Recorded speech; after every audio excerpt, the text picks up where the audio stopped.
answers for you. So I got some questions, I believe it was last week, from some residents that were asking me what's going on with Modesto. What's going to happen to Ceres if the shelter closes? And that's a great question, because that brings into a lot of different aspects. Ceres doesn't have any resources. We don't have any programs here in Ceres.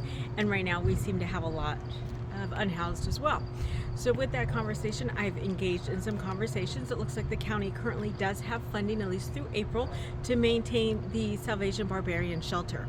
Now the Salvation Army has been given their notice, their 6-month notice, that they are going to no longer be utilizing those, the county's no longer going to be utilizing their services. However, it looks like they're in the process, the county, of using possible other resources to actually take over the shelter once the Salvation Army has been removed from overseeing the Barbarian shelter. What? I'm with you.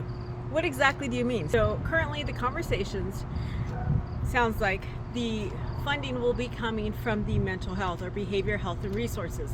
A lot of the people that they're seeing right now over at the county shelter are people that are dealing with drug and substance abuse disorders. So they're going to probably have looking at the funding that's been allocated for behavioral resource, BRHS.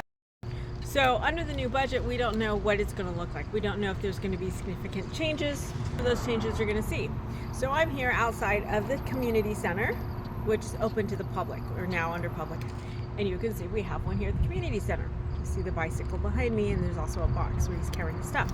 Now the community center is open to the public, so whether you're a student just hanging out, or you're here for church, or you're here for one of the classes that we have tonight, the community center is welcome to everyone during open hours, which is until 7 p.m.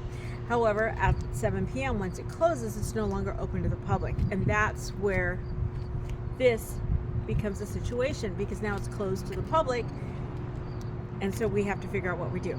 Now, Ceres does have some no camping, no loitering, and other issues. We can also issue a 602 for no trespassing for people that, cause issues or we're having problems with. Since I started City Council, I have been in contact with the CARE program and they have promised me that they are going to continue to come out as needed. Right now, they're currently coming out every Thursday. They'll come out more often if they need to address the issues that we have and offer the resources for those that need resources. So we are looking at that as well. So we've been in conversation with them. They are not losing any funding. None of that's going to change. So we're still going to have that. We still have code enforcement at this time. With those in place, hopefully we'll be able to make sure that, the homeless, in the event that they're not able to stay at the Barbarian or Salvation Army, have somewhere to go, and they're not just filling up our streets, sitting in our parking lots, and just kind of changing the feeling around Ceres. So please know I'm looking at this. I'm taking your comments, I'm listening to you, and I'm doing what I can when it comes to working with county officials to get this addressed. Thank you.